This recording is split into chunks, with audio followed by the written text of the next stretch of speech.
Guys చూడండి, పూణేలో ఎలా వర్షం పడుతుందో. దాదాపుగా 5 days అయిపోయి 6th డే ఇది. కంటిన్యూగా వర్షం పడుతుంది. ఒక్కొక్క చినుకు కూడా ఎంత పెద్దగా ఉంది. ఈ విధంగా వర్షం పడుతుంది.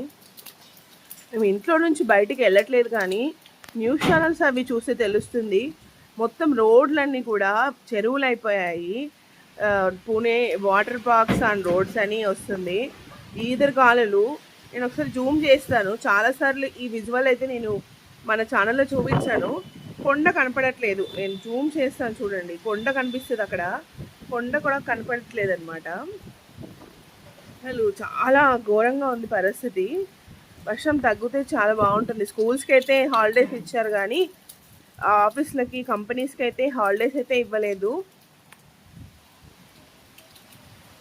ఇంట్లో నుంచి చూస్తుంటే, బాల్కనీలో నుంచి చూస్తుంటే నాకు ఇలా అనిపిస్తుంది.